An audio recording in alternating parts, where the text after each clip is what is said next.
Man, I feel lucky and blessed, like infinitely, to be able to blow a whistle and stay connected to the game through refereeing at the levels that I've been able to do. I've been around the world, I've been in sold out arenas, and I am so lucky and grateful for that. I think one of the things I never expected was to learn so much about myself and humanity through the game of basketball. You know, they say art reflects life and life reflects art. And I think the same is true of sports. Going back to the museum and the movie analogy, there's just so much that I've learned through life simply through the game of basketball. And I'm forever indebted to the game of basketball because we referee based on what's called a triangle system. And so we have coverage points. And so when plays are missed, it's not because from intentionality or favoritism by any means. It's literally because the law of probability, an angle closes off or perception may be looking at a certain thing versus another thing that another human being will encompass with their own vision or mindset.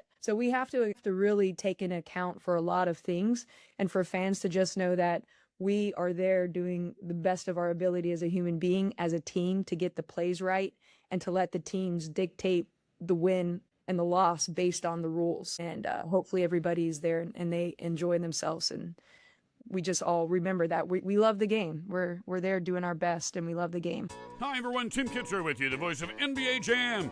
From top journalists and authors to rising influencers and insiders, Hoopsology brings you the voices driving basketball forward. With elite guests and sharp analysis, Matt, Justin, and Alan keep you plugged into everything hoops. From downtown, boom shakalaka. She is a basketball referee who has officiated college and WNBA basketball games. We have the pleasure in welcoming Tiara Cruse onto Hoopsology. Welcome to the show. Thank you, Justin. Glad to be here. Thanks for coming on. Before we jump into your career, your journey into officiating, we have a bit of a tradition on our show. We delve into basketball culture, what makes the game so great. So you can take this question any way you want it. What is your first or favorite basketball memory? Oh, man. I think how sports in general connects us to family and community is really valuable. And so as a young child, watching games with my dad, my brother, and my dad's mom, especially come playoff time, was just a huge impact on me for the game, staying connected to the game. And so that family connection, watching the legends over the years, I don't want to date myself, but just growing up as a kid and watching the big names and the big markets, game-winning shots, Jordan, Kobe, all of the above, those were probably the most priceless moments. So how did you branch that out and watching those priceless moments into getting into officiating? Was that something that you always wanted to do, or is that later in life? Just usually you hear about people that, you know, they watch their particular sports. They want to be the athlete. They want to be scoring the game-winning shot. They want to be on the court. Usually stuff that's on, surrounding a game, broadcasting, refereeing, etc. That's something that, it's not usually for the masses. So how did you get into officiating? Yeah, so my dad actually got me into officiating. Speaking of family, was in high school, and he started to assign the local rec leagues, the kids that play on the carpet or the adults that play after work. And over Christmas break of junior, senior in high school, he convinced me and a couple of my teammates to go out and referee. And that was the first moment that I kind of realized, like, oh, this is another way to stay connected to basketball. And then in college, as I would come back for summers, towards, again, junior, senior year in college, I would start to officiate AAU basketball in the summer, a way to stay conditioned, connected to the game, kind of like that team atmosphere. And next thing you know, it's just something that I anchored in and stayed connected with. Coaching, playing never really popped in mind, but I think that connection to the game through family was really prominent, even through refereeing. And funnily enough, some of the teammates that he encouraged to referee, back in high school, some of them are still doing it to this day also. So that's my connection to refereeing. So through the evolution of just your refereeing career, when just learning the rules of basketball, can you just explain when you're first getting into it, how does that work and how that has evolved over time when you're officiating WNBA games, college games, in terms of just the evolution of the rules depending on the level, and then also just over time, the game evolves, rules change, just how you adapt to that? I think it's a constant connection to staying in the rule book. It's a constant studying the game. You're constantly learning, just like in life. If you don't have an open mind and stay educating yourself in different capacities, you stay stagnant. And the same is true of basketball rules. It's an evolution. The rules adapt to the game to usher it in the right direction. And I think with rules, it's another way to be studious, to stay current, to stay engaged with other colleagues. There's a lot of rules discussions. If you could relate to being a student at any point in your life, if you've ever had a study group, we do that often with refereeing, whether it's on the phone or a text message or in person. That's a huge component of the game, is studying the rules and applying them to the best of our ability. So can you pinpoint the segment of your life that you realize that officiating, might be a full-time career path, and how that worked in terms of your success in getting into the collegiate ranks and then the WNBA as well? I think the pivotal moment for me was back in 2011. I was fortunate enough to be working downtown DC across from the White House, and I had a choice to make. I was also considering going into the military as an officer and into officer candidate school. It's called OCS. My family's largely military, go Navy. But there was a pivotal moment in time that sticks in my mind. I'm on the phone with my mom after work. I just got out of the office, walked across the street to the White House.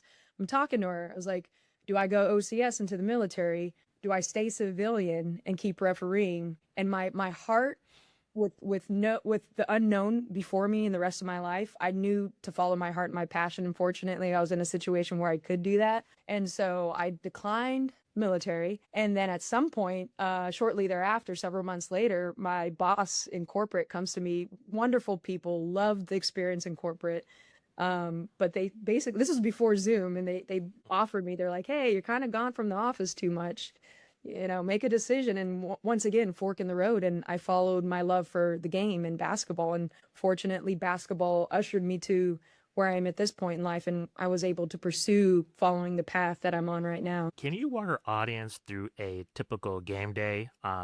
It's a different sport, but I saw a social media post about NHL reps and about how they get ready in terms of just the physical conditioning in particularly, and how they have to warm up. I don't think fans really realize what officials go through on a game-to-game basis. So can you just explain just how this a regular game day works in terms of your preparation, just what you go through during the day, what happens after, and then just do you have a day to recover, just kind of reflect, kind of how that works? Sure. I would start even before that. It's a way of life, just as a player, a coach, or anyone attached to the game at a really elite level.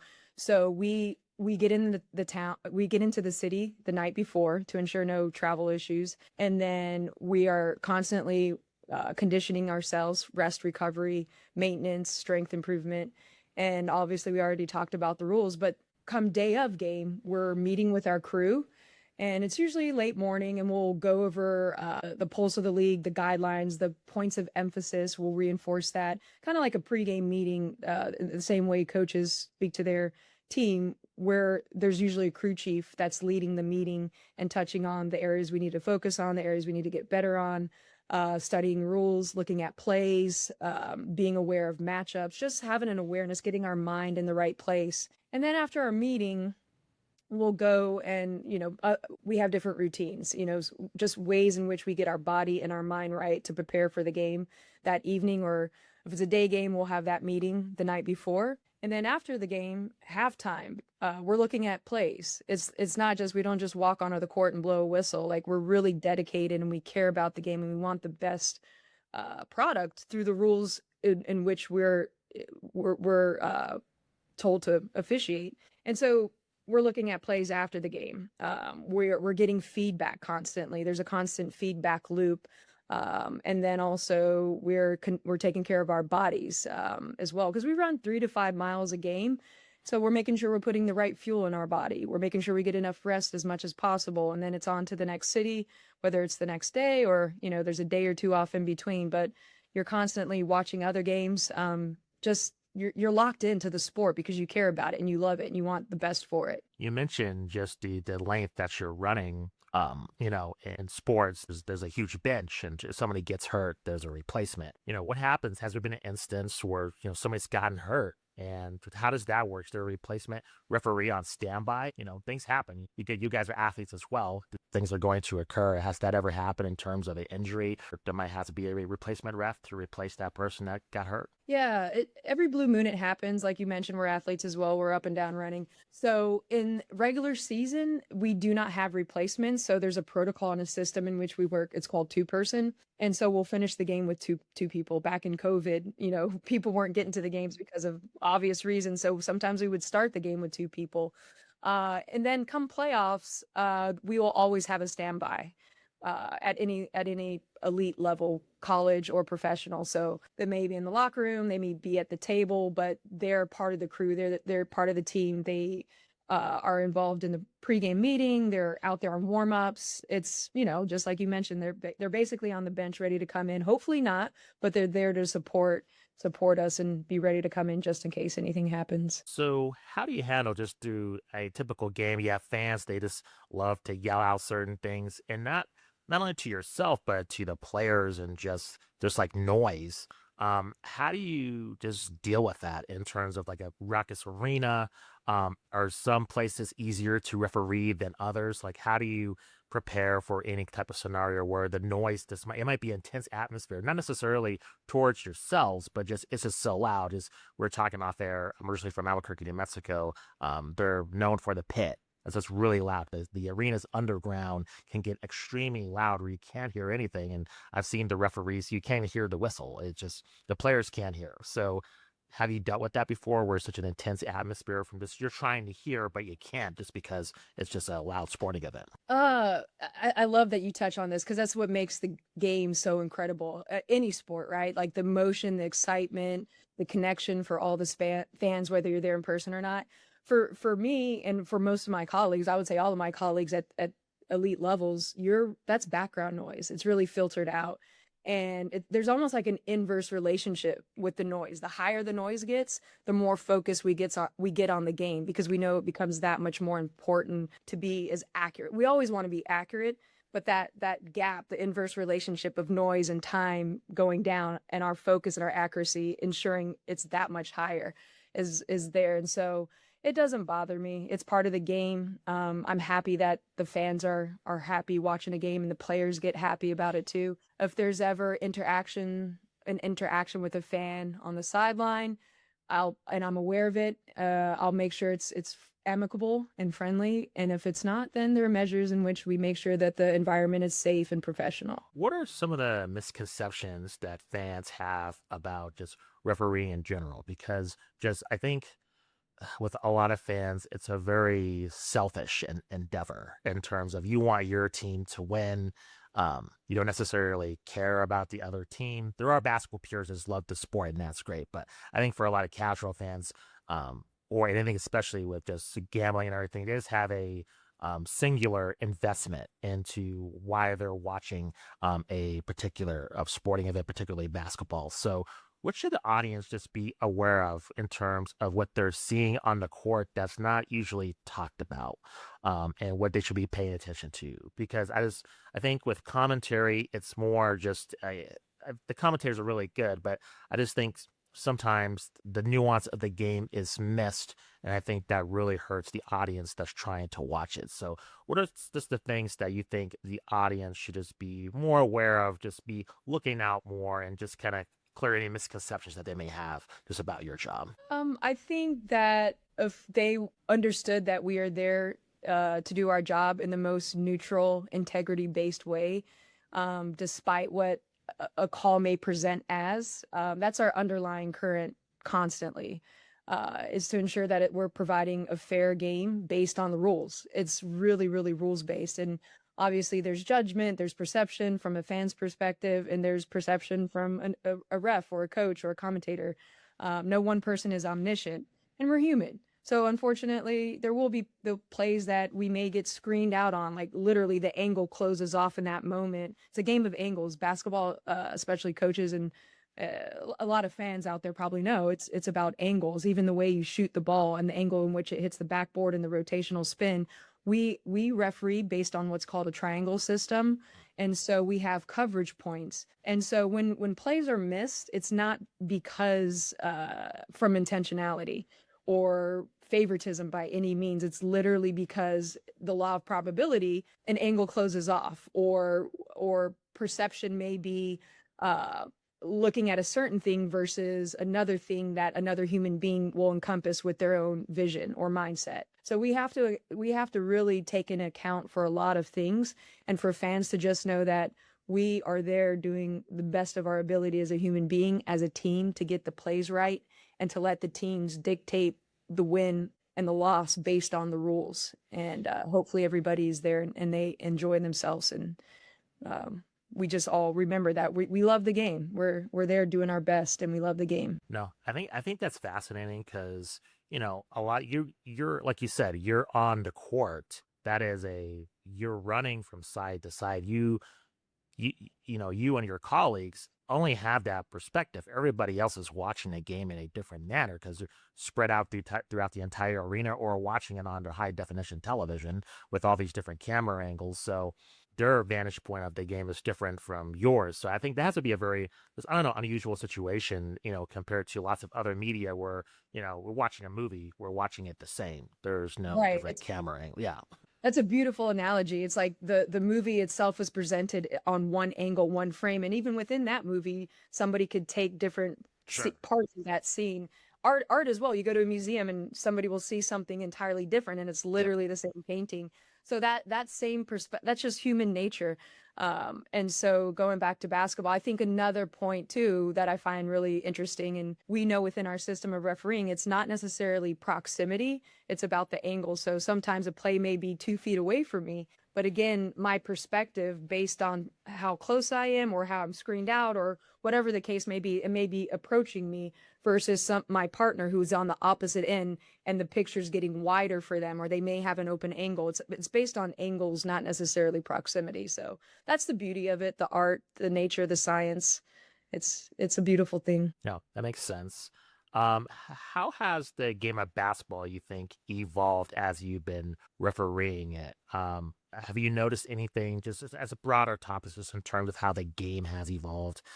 Just you can kind of take this question any way you want it, like positively, negatively, just players' preparation, or just just innovation on the court, or popularity, just any kind of observations you've made just through your officiating career in terms of just basketball from a collegiate level or professional, anything that you have observed over time. Yeah, I appreciate that question. I think the two things that come to mind are technology and innovation, and then business growth. I think the introduction and growth of replay has really facilitated our game. Going back to angles and the human nature of things, it's another level in which we can ensure that the play is called accurately. So that's been introduced, and it's continuing to grow as obviously technology continues to advance exponentially.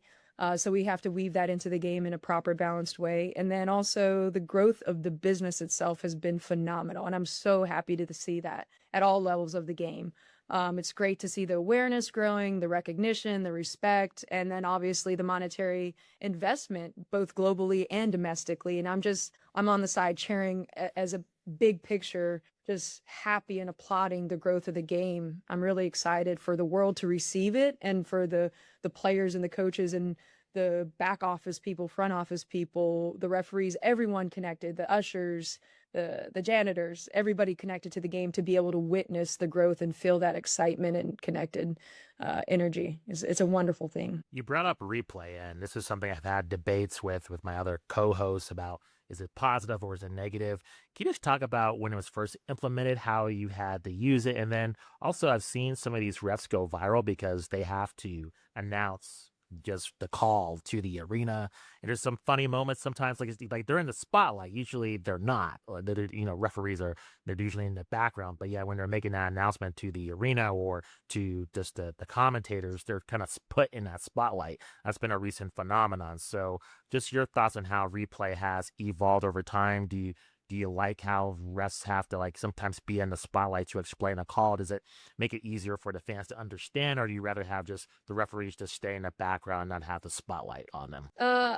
I think as a baseline, it's great when referees can maintain to be incognito as much as possible. We're there to service the game and let the players present and the coaches present. I think when it comes to replay reviews, I think it is a valuable tool to inform the audience of what's occurring from a rule-based perspective. So I think it's a great step in the right direction in terms of implementing informative moments, again, from a rule base, and giving the audience and analysts, commentary, all of the above, a way to understand why a play was adjudicated as it was in that moment based on the rules we have to get to the monitor. And so I think it's a nice thing to have personally in this moment. I don't mind communicating to the audience at all. So it's a good part. I would say overall, it's a positive thing. In terms of this year officiating from the collegiate and professional level, are there any differences in terms of how you go through the games, just in terms of how you interact with the players, the coaches? Even you mentioned you also officiate AAU games. Can you kind of talk about just the differences in terms of your interaction with the players? Is there like a different maturity that happens, or is just, sometimes the players are heated, they want to win. So, sometimes you see on TV, the interactions with just different referees, and even coaches too. Do you notice any type of relationship differences just through your levels of officiating with the participants on the court? I think in the way you present the differences, what's funny is my mind goes to the commonalities in all the levels. So you're going to carry professionalism, you're going to carry open communication skills, you're going to carry integrity, you're going to carry giving your best to the game. Again, doesn't matter. It's like going back to Jordan. He would perform at the top of his game no matter who was there, no matter what night, no matter what state he was in, because he knew there was always somebody there that had never seen him before. Now that's a player. From a rest perspective, it's not about us individually or even as a team. It's about doing what's best for the game. And I know every moment that we have to serve the game is going to help it grow in some way, shape, or form, or help one person there, or a team, or a coach, or whatever the case may be. My goal is to find purpose and commonality. In terms of the differences I can speak to, I think that just has to do with like the age differences, right? Like there's human growth, like your brain develops until you're 25 or 26, they say. People are coming from all different walks of life. So yeah, it's like you're going to see the nuance differences and the subtleties of personalities and emotions, or whatever the case may be. And that to me is just a reflection of the fabric of life of human beings and humanity. So the game itself is constant and standard, and the positive things you can draw for that is constant and standard. And then the differences are, again, just the differences in humanity that make humanity a wonderful, beautiful thing, in my opinion. That totally makes sense. In terms of those looking to get into officiating in 2026, technology, there's so many ways just to watch the game of basketball. For those who want to get into officiating, what are some of the things that they need to learn in order to advance and get to a spot to where you are? I've talked to a lot of public address announcers where they're starting at high school, they're starting at middle school, they're not making any money, they're doing they're getting their reps up, so then they're prepared for when that possible opportunity comes. Is that similar to officiate in terms of just starting at the pretty much maybe prep level and then working your way up, or are there other avenues in terms of getting to the higher level of refereeing basketball, you think? Great question. Yeah, most people start in their local community. Thanks to Google or ChatGPT or Gemini, like you could literally just type it in, how to become a referee, and then go from there. But you'll start high school, AAU ball, Division III, Division II, JUCO, work your way up, and you just start learning the game. I think fitness is incredibly important. Rules knowledge is incredibly important. And at the end of the day, it's still a business. So just showing up professionally is really important. And when you do those things right, and you continue to dedicate yourself to a craft, whatever that may be, but at present, obviously refereeing, you'll grow, you'll evolve, and the right people will see you. And just follow your heart, be a good person and follow your heart, and do it for the love of the game, and everything else will fall into place. So I want to just ask you to say, because you're so closely connected to the game, and I feel like particularly the women's game has been really innovative in this direction. That's 3-on-3.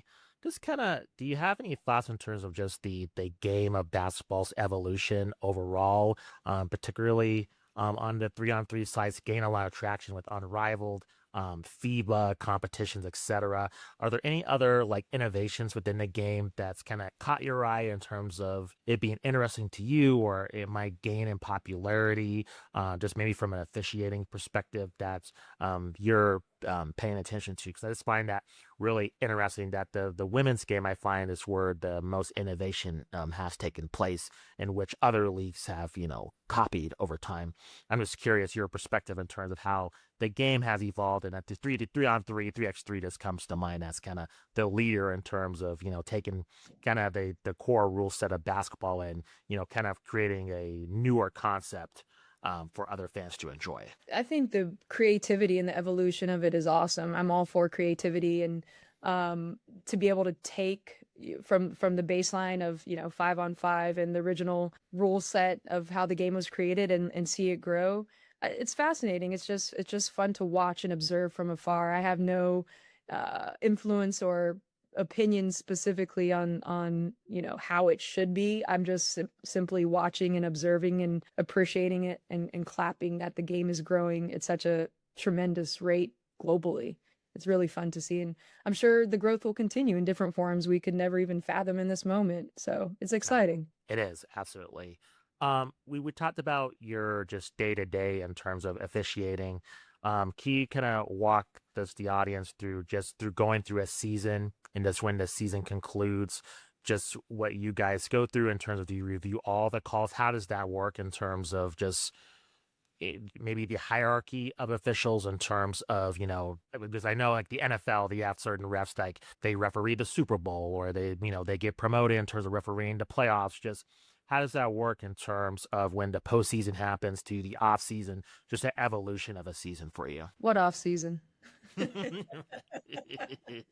No, I say that jokingly. I think as the game has grown so much, the seasons do start to, that off season gap closes, especially the more rounds you work on each season. So, your question, I'm sorry, was how Just specific? Yeah, just in terms of, you have the regular season and you have the postseason. I noticed in some sports with officials, like they'll announce, hey, this referee is going to referee the Super Bowl, or, or when you watch the, whatever championship game, don't note that officials refereed that many championship game or that many NBA finals. Like, how does that work in terms of the selection of that, in terms of, the postseason, who referees those games, who doesn't, and then when the off season happens for yourself, just how you assess or what happens in terms of when the season's over? So we're selected by an internal process at different levels that are based on data analytics and again, integrity. So, and experience obviously has something to do with that. It's beyond my level to speak beyond that, but there's a selection process that's really vetted and respected, and so that's how we move forward. And then the off season, there is feedback for sure. Like I said, there's a constant loop of getting better and growth opportunities where you can work on your game, which is great because, again, staying stagnant serves nobody. It doesn't serve anyone individually, and it doesn't serve the game. So there's a constant vigilance from our bosses, if you will, of ways in which we can improve and get better. And that comes preseason, that comes postseason, and it's throughout the season to ensure that the wheels are running smoothly. And then final question for you. In terms of your entire career of officiating, has anything surprised you, just reflecting on your career, that was unexpected that you have encountered through officiating, in terms of just your personal growth, or stuff you observed at basketball that you weren't expecting, or anything else that has occurred just through your career that might have been a shock to you, or has contributed just to just your own, personal life that is related to just your officiating career? Man, I feel lucky and blessed, like infinitely, to be able to blow a whistle and stay connected to the game through refereeing at the levels that I've been able to do. I've been around the world. I've been in sold out arenas, and I am so lucky and grateful for that. I think one of the things I never expected was to learn so much about myself and humanity through the game of basketball. You know, they say art reflects life and life reflects art. And I think the same is true of sports. Going back to the museum and the movie analogy, there's just so much that I've learned through life simply through the game of basketball. And I'm forever indebted to the game of basketball because of that. It's awesome. Tiara, thank you very much for the time. Truly appreciate it. Can our audience know just if you have social media, or if you're working on any upcoming projects, or if you just want to mention anything else that our audience should be aware of about yourself? Right now, I'm just focused and locked in on doing my job as best as I can. Social media is not a thing we promote. Personally, as a ref, you can find me on LinkedIn. I have other endeavors that I'll pursue eventually. Public speaking, I absolutely love public speaking and inspiring and teaching and leading folks.